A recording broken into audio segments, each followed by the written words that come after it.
ông phải kita pemilih bangsa saat kita iman na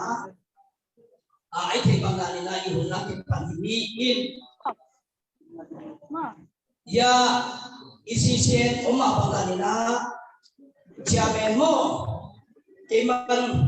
kung sending intek siapa kung sending Elchen in Antona kali number 2 section to kata ahi siarian tomo di si pimpa ina alan hanton ngi sagi kalau kita ansam siap pina sela tekem pero di si to kata ina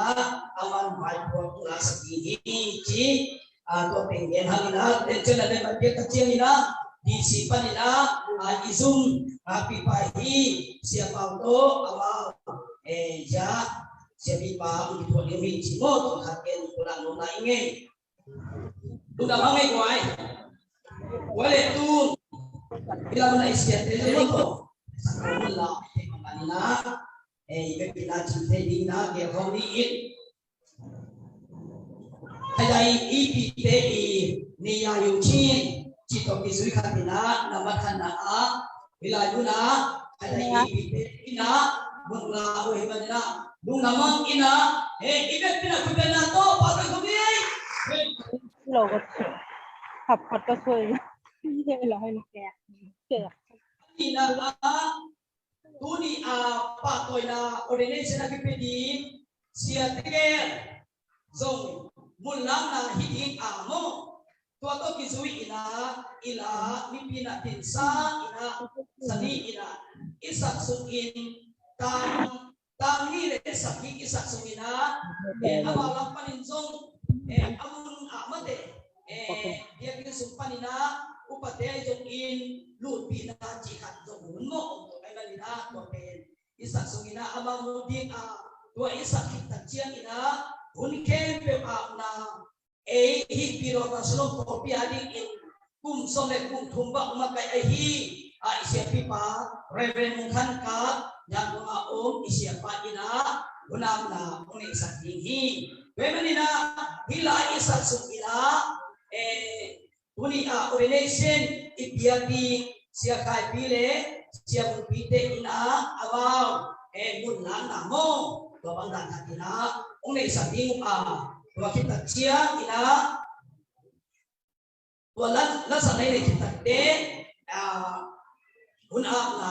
reverend mungkan kapina yang kumpadina aman umi sakti kale ni pi ibe kintingina la sani tola isa sungina isiate mo amau asumaluna yang isaluna saktian akiben siya mo aman mukha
pagpapawag sa upang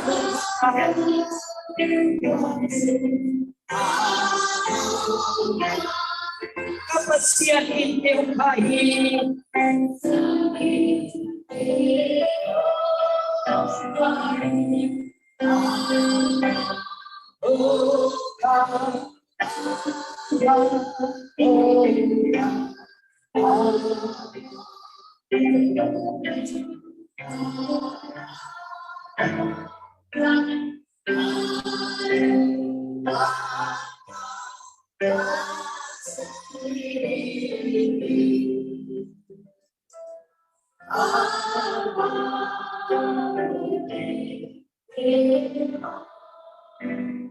hindi nato ang suka.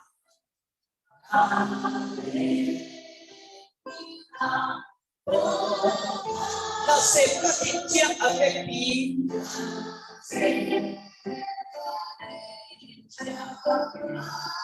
sini lamang pasyak ina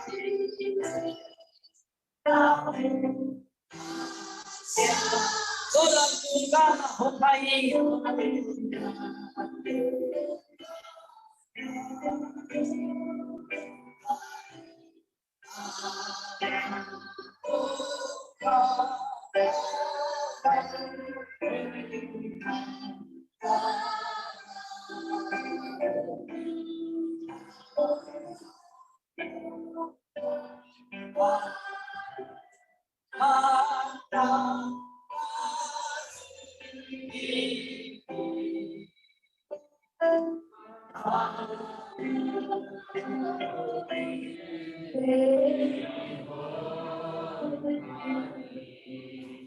ay lemon ata isyapi pa reverend bukan kapina isaki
Xe viếng nó hồng lê chừng nó kia khác.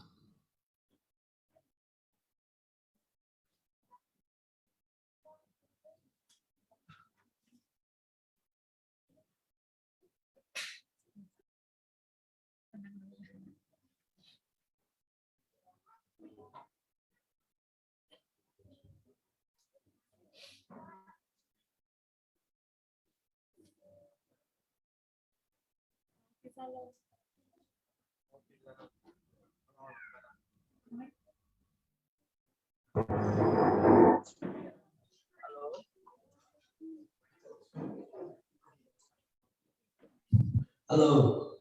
siapa pasien ka? Umia, tolong lebih ada. Kizai siya, kizai tu na ye. Lai hui doi ma ki mate, lai mama ye tulata. Siapa pasien ka?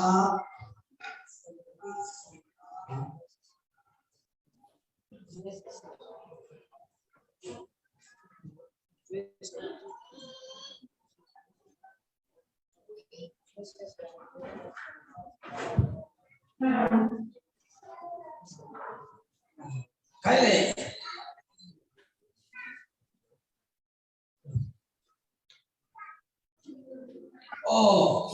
siya mong kapalay hoi baki na hoi lewele yung kalay takina siya mong piadi mo siya tebi mong piadi na siya pipakahi mereka siya mong pima mo yung kalay takina EDC kam sungai zongja di sekota pada foto ipi asem pamahi reven bukan tangi tapa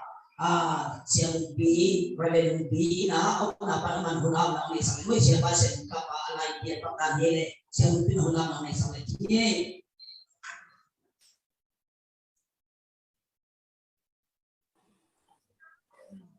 Tungen le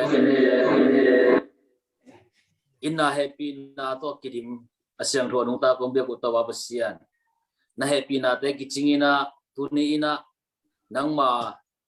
ong suwa na lungdam na te ai zongin ihun sunga adia kina ulai na kampanai zongin Malaysia panai zongina leitung mun tuama panina na happy na hangin nang ma tu huang sunga tu jing thei ding ina to pa nang mai na se sa na ta te hangina lungdam na kung masau hi tuni na adia kina pirota shalom panina se David mungpi tawabasian nang mantupanong piak saka hibangina nang mai chapte na nang mai satawnil na level thakata kapi dingina mite maya na satawnil na man phatak mai khat unhoi hunman phate nong mu sang mani na tunga bektham loina tunia akigel ding violet na te khem bo to pan khasian ran ong makaila babasian tugen na lagen na te zongina adiak diakina online tung pana na sep nai marina hi online tunga na sep na khem bo khasian tho nang mai na taw nong langiat ta in chidam takle to babasian o khobunte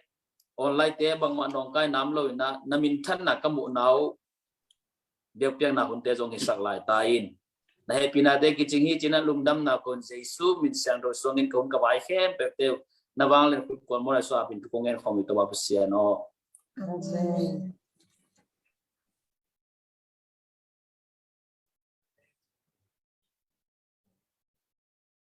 sia nó hong sia mẫu bóc về lên ông mua chị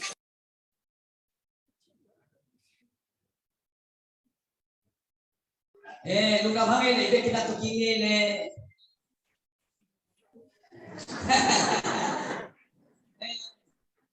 chin nai ta chen teu siam nei ma to luka bhange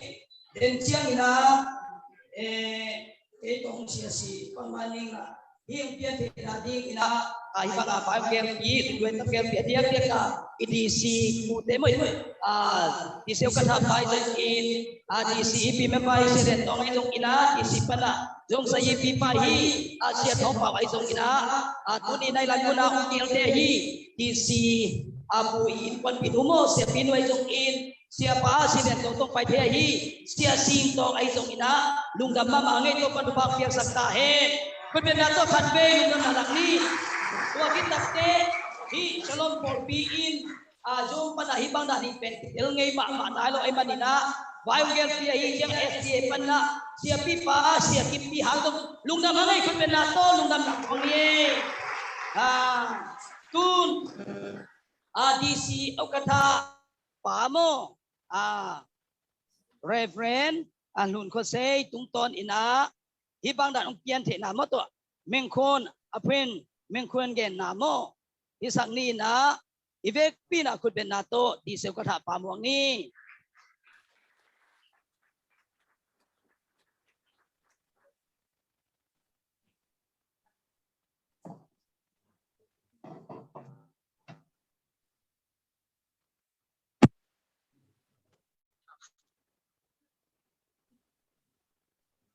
siang cái mày đó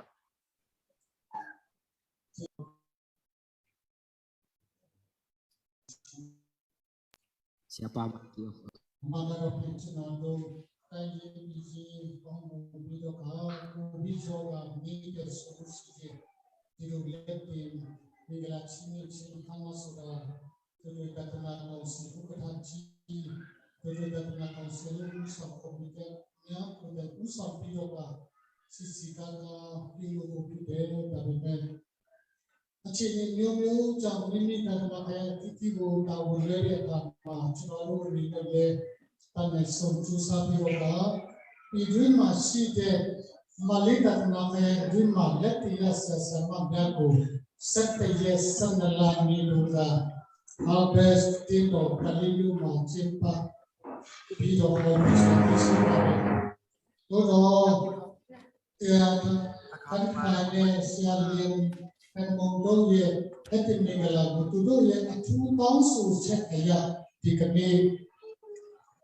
Pitota salom biasi utama pilu dan pimabe ulo kumpi piro sike cero loe ate to juga tengah kausi apa yang dia bucisu tete dikene tahu jupine Malaysia nengakan ni tahu jupine cero siaci tudo tengah kausi tudo tuju muhau siaci pulang ni cero siaci boleh cisu te baris sudah jam aku mengikut dia percaya ini diucap dulu semua.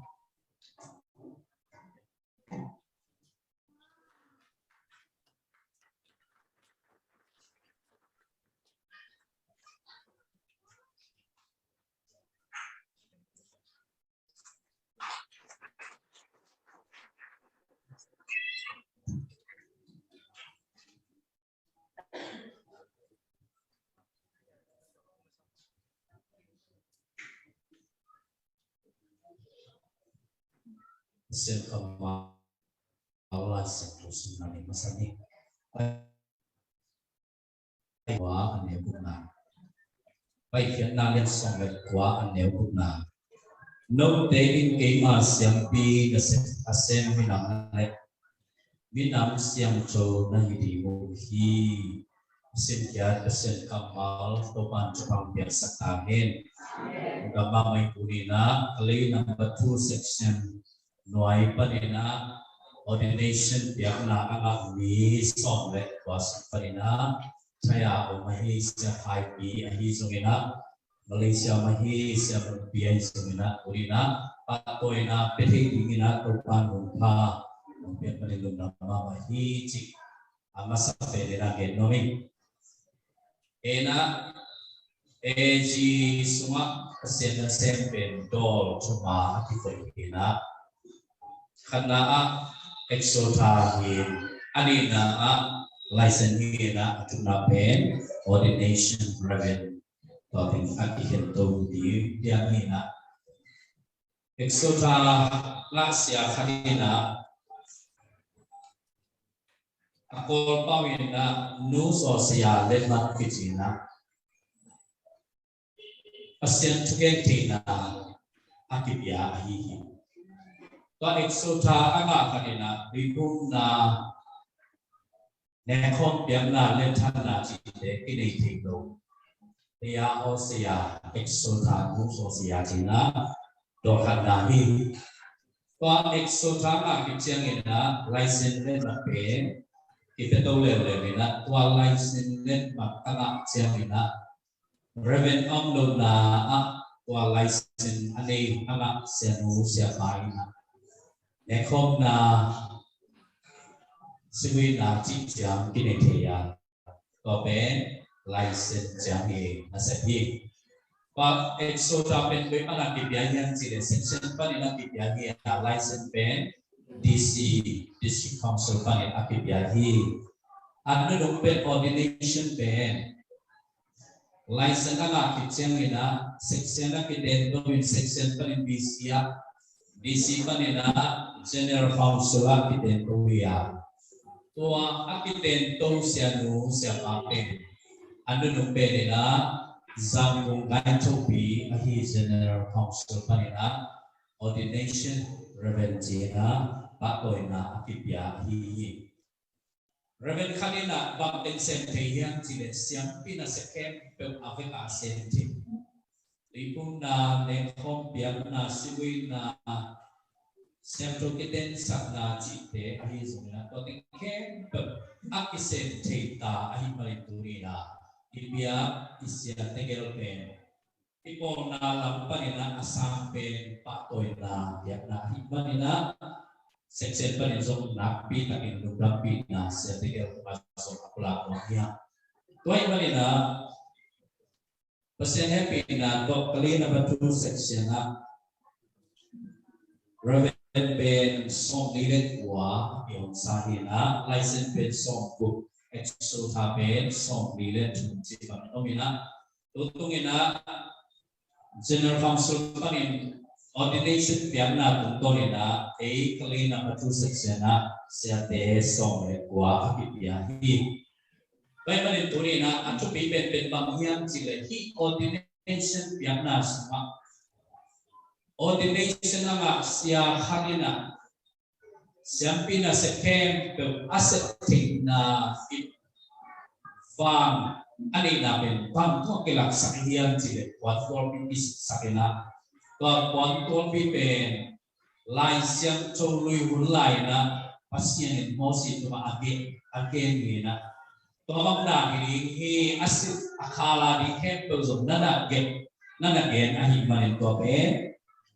ทุกปีมากมายนะไม่เป็นเรื่องบางอย่างยังจีที่เป็นLentung apian sana sangin atau bizo hijen. Lentung ngada apian di cempiang henci na bina hi wanto to isai kempen. Tualang hi wanto pen tualang hi cina pasien gen na tunto na api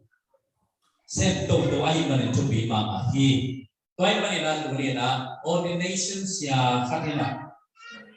isepte na tunto na atau biben bang hiam cile pasien na isep na semua intek kaben iket siam dong nilai pasien mintan na isak to biben na pina na to bihi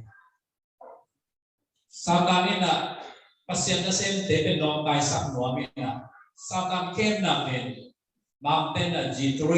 na G1 G2 G3 na na hekto na G1 Sakani na pasien na sem depend G1 to G2 to G3 to long kai sak nuam de na imani. Kwa tuma ikidok di api na tubihi. Naman kat G1 ben bangyan jile gold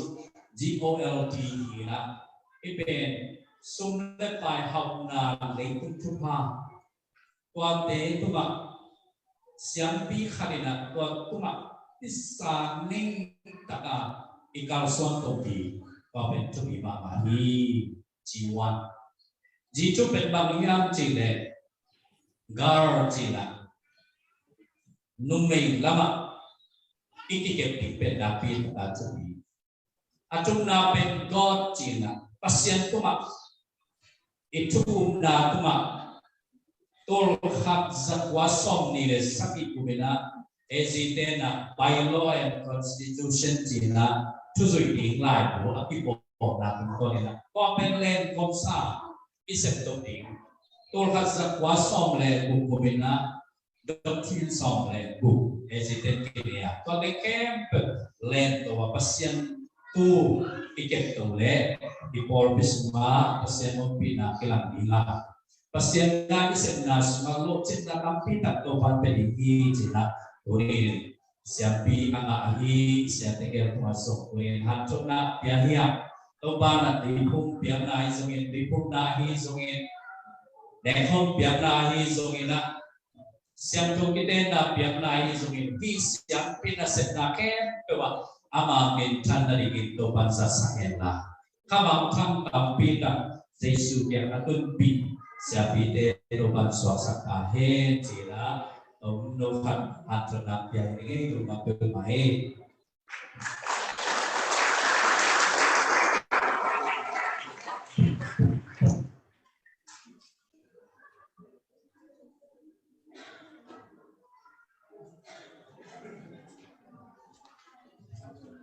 Nabi takin waham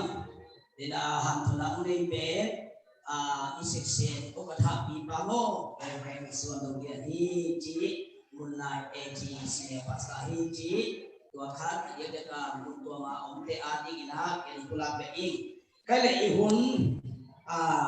ahi ina dena isiati pongke na pangkalina itingu pada isiate tunga hi ngomo temo to yok sakelo ay manina ikaw sakelo ay manina isiati patang ina Malaysia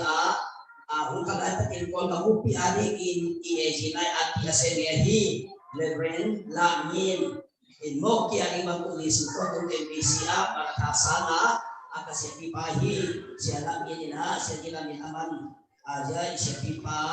ilan na di siya kahata naman mo sa ika kahit pa nina siya kapi zomo wala muna siya te katumate to ina mo sa nang di mo den siya siya pa na to te aman ngayon din atun di si o kahapa ina tawag ko na ina isi yung sa hiji to mo tingnan natin makakuha mo dahil ang isang mga naging ina asami pani kung din nato mo kong hili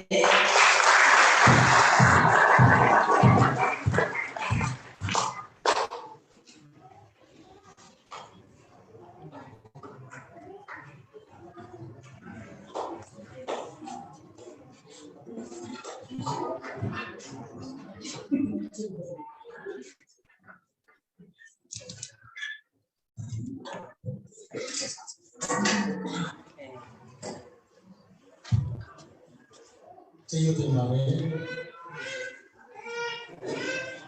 yang kita ini macam kita konsumsi sisi na fifty kalau soal jadi ulama cini lepak pak peci sisi kita deh di mana orang siapa kuda yang musuh macam ada cenderung kusam kita sudi cini bi mapi pare Malaysia kan debi do lepak papi makaro cenderung mirapai mapi atau cenderung siaji yang mana yang saya duduk dalam kausi itu ilmu hati dia siaji pulang di kami Malaysia masih dia siago lepas sudah mati pada Thai masih dia siago okey cenderung nak mati tu cenderung di tanah suci cenderung yang mana nama lepija biro siago cenderung siaga tempat dia sudah cenderung tiap hari cincin pada aku lama cini doya doya pada mausau different kan kaya kita susah zaman lah jubiro pekobare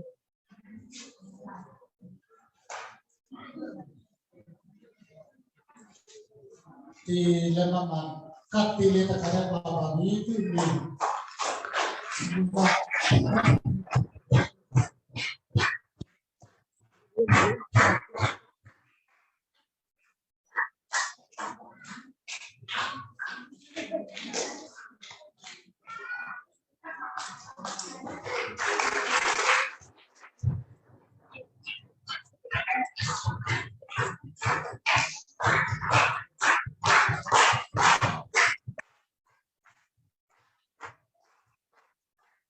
Kemudian ini kemudian dia mengenal air.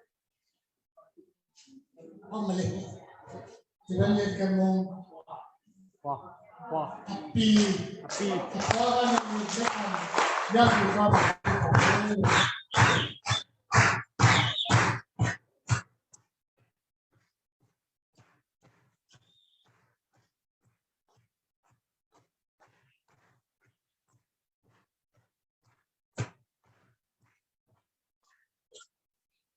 selepas itu, siapa dapat sih dia mati apa? Siapa ni jahai. Oke, ini tu ku lepas supi me siapa jiru napa ni di cima ori lepas ni bu sebi mati pada lalu lepas tu biro siapa jiru ubi macam apa?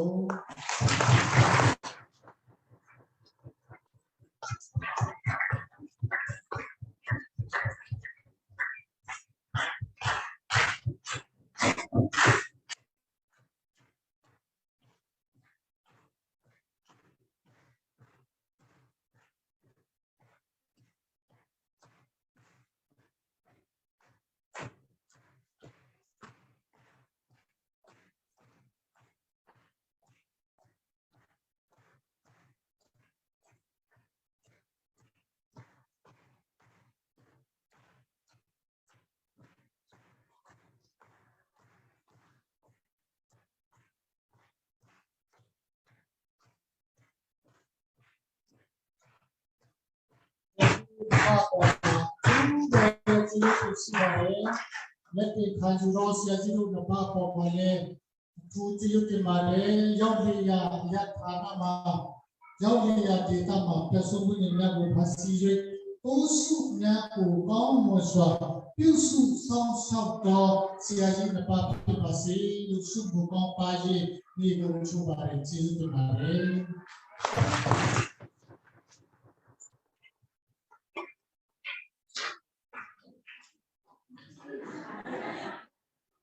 Kembali sutong kongsi piwake, pamnya sorobaya, nyaman yang ibu jadi keji tendongnya, tuai datang kongsi maksimin pido, letin menggala, sini kana di, jangan tanah cuma siacinya kudain layak. Chini lurole chidi yo jam mayala ne dole chino do di mini ti ta alak mini ni ya alak ike do chini ya do ku go be ro jam jisu ro chino ba le jeni inet mingela khaju do dibre tan khan khai ne dibre lin khan mong do gule ta ta khayali kausi ku matha ani phi Yesus Kristus namanya kau cipa babi, pabiasi di khana ma pawon biro cenodo siaci ulame ne lagau cenodo ami mo pya ne no siaci apone lagau tu kau cipiro ba pya ki sisego so tipan pusong lo jong jisu lo chimon babe apa kami loi jisu ro Kalau terjadi sukri tomi mami tarone,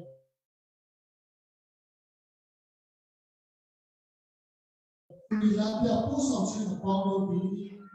dia kanan ke layar jago panggung cininya, jauh cipunya, itu dia lagu kayu Rusia apa kone, dia masa ye kalah sini teyau di sini masih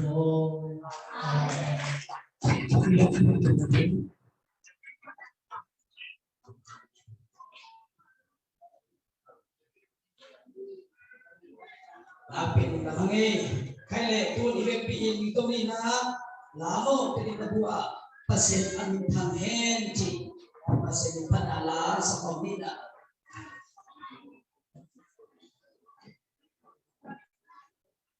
pasien amin thang hen chi pasien panala sa komina tu sakit kacian na unzo lungkang kunai sukin to ketate tuni siang pide to na unluang mo sapi teh suina dan aku nak berbuat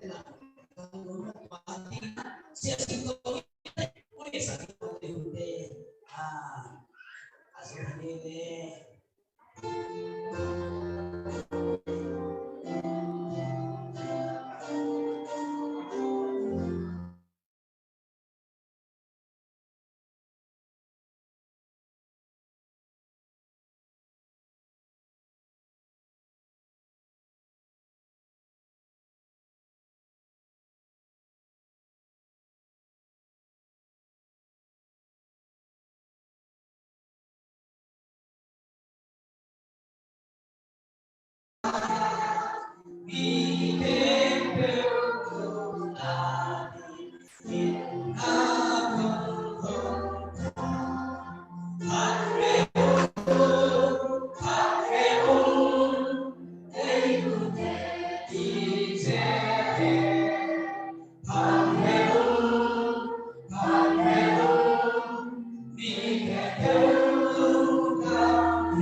Ya, bisa namanya itu kayak apa? Tema apa aja kan? Kalau kan aku pun dari kecil mah, pondok itu ya,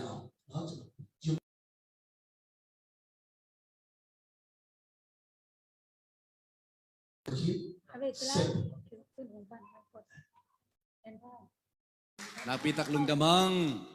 Kalau mati lah sakit tadi mune. Mati semak mante. Napi taklong damang. Kampiyan ay manin mo. Lungguay takina. Isyate. Isyamasate. Zongina. Hilay muna. Kruse kong ibolpi isyate. Ong tutay ong waptay te tunga napi taklong damang. Siya gen pute. Siya mung pite ay zongina. Siya paulian mung te. Siya mungkap te akipanina, siya biak te ay zongina mo. To akitak siya David sumte, siya go chinzam te to nakpitak lungdamhang amaw teng laka ngom te teng to huntem khatlan wami imanina. Zue selam te adinga amaw adinga zan sok luma matai man mo zue selam pan nina. Siya gen pu pan nin mo. Ina amaw zong amaw nunga te. Ang te ay imanina mo te. Bibi te zong.